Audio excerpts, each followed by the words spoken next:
Last week, the story of Francis firing or dismissing Archbishop Ganswein came back into the headlines. By now you've probably heard the basics. Ganswein, the secretary of both Francis and Benedict, was sent packing by Francis through the official reason given is that he is being given the opportunity to serve and help Benedict full-time. Of course, the other side of the story quickly came out. Much of that is known already to many people, but I thought it might be helpful to show you the weird narrative that has emerged, which happened over the course of several days. So strap in, grab your beverage of choice, and get comfortable, because we're going to go over the timeline of events as they stand at the time of the production of this video. Also, let me know if the audio is better. I did make a few changes to my audio processing equipment since Friday, and more changes are coming during this week. Anyway, let's get into this. So our story begins on February 5th, almost a full week ago. In the aftermath of the mess of Cardinal Sarah and Benedict XVI's book announcement defending the traditional Catholic position on clerical celibacy, the man accidentally at the center of that story was released from his job at the Vatican, Archbishop George Ganswein. Now, for some background on him, I did a video during that mess about who he was and how he may have been the man who helped keep Benedict isolated during his own pontificate, and since on behalf of the truly unsavory men running the church. During the reign of Francis, Ganswein served simultaneously as the personal secretary of both Francis and Benedict. Well, he got the axe last week, and that story became a mess. Let's start with the initial story as it was reported in the German press, and it was sent in to me by a subscriber, so thanks for that. Here's the story from Die Tagespost. Headline: Pope Francis on leave Archbishop Ganswein. I'm sure they meant places on leave there, but you know how these things go. Anyway, they began by recounting what I just said to you. But they say that it appeared that Francis was afraid Benedict and Sarah were going to dictate to Francis the rules of clerical celibacy. This is when things began to hit the fan, so to speak. But here's the meat of the story from the press. Quote, Pope Francis has given indefinite leave to the prefect of the Pontifical House, Archbishop George Ganswein. Vatican circles confirmed this to the newspaper. The private secretary of the retired pope remains in office as head of the prefecture, which is responsible for the conduct of the public audiences of the pope, but is free to spend more time with Benedict XVI. End quote. Okay, so sounds pretty basic, right? Well, this story very quickly turned into a sordid PR nightmare for the Vatican. Almost immediately, the Vatican denied the report. Headline from Catholic News Agency. Vatican has no information on Ganswein leave of absence report.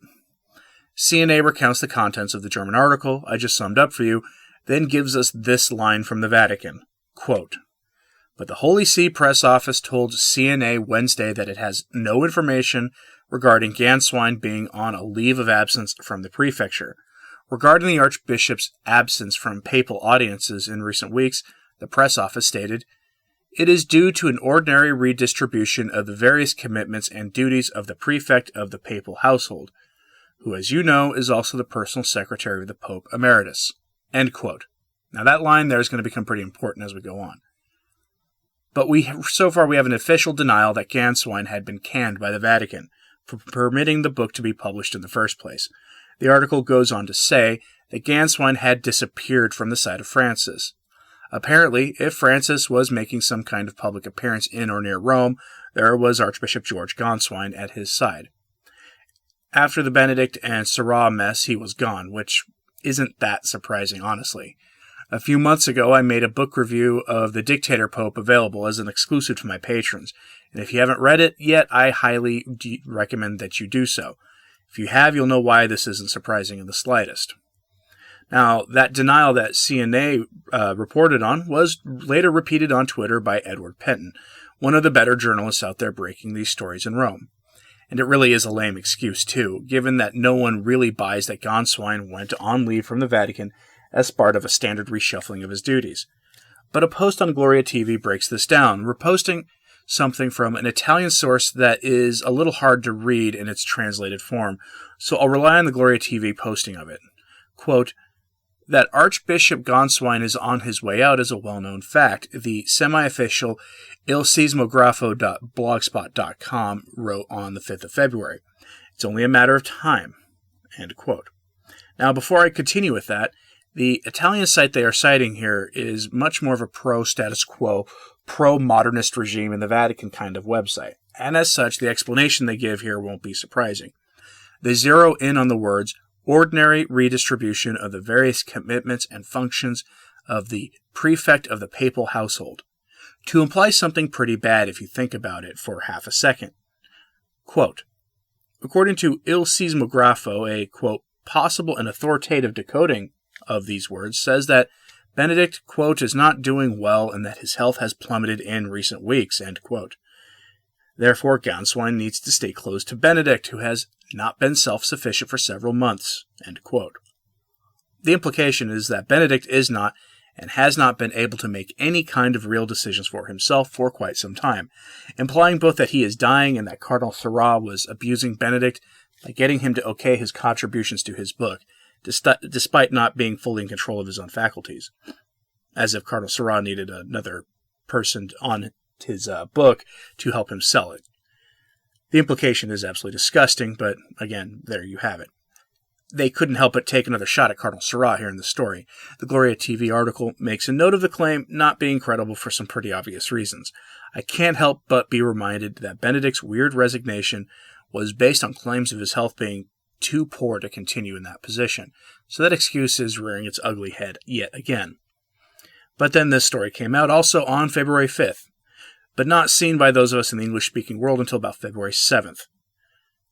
Cath.net, another German site, had a different way of describing the last meeting between Francis and Ganswein. Pay attention here. Quote, according to the Italian media, which also reported on Wednesday, there has been a very violent encounter between Ganswein and Pope Francis. Francis is supposed to let the prefect of the pontifical house understand that he no longer wants to see him. Ganswein had been absent from the Pope's public appearances for several weeks. End quote. Very violent encounter. That's a very interesting choice of words. Now, going back to The Dictator Pope by Henry Sire. In that book, Sire reports on Francis having a bad temper, and that he is known for not being in private at all like the public persona we are used to seeing, that image of the kindly man who only wants to promote mercy and the love of God to anyone who will listen. The Ganswein story is remarkable in that way, as it is revealing the unsettling response to the Sarah and Benedict story that the media largely missed until last week. Then Antonio Socci chimed in.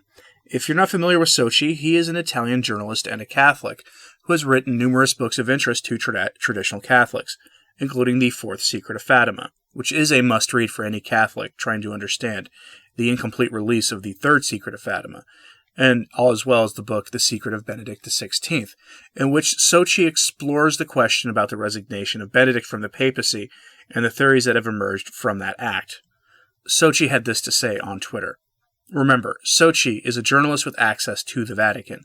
Quote, the vindictive and angry despot has fired Ganswein because, on his order, he was to gag Benedict XVI, who has signed the book with Sarah. Is such a sensory dynamism no problem for the progressivist print? No, all is well. He then goes on to say, quote, a climate of terror, censorship, purges. This is the curia of Bergoglio, which uses its absolute power in the typical South American dictatorship style. But the media pretend not to see him and feed the regime propaganda that tells of a good, progressive, and merciful pope. End quote.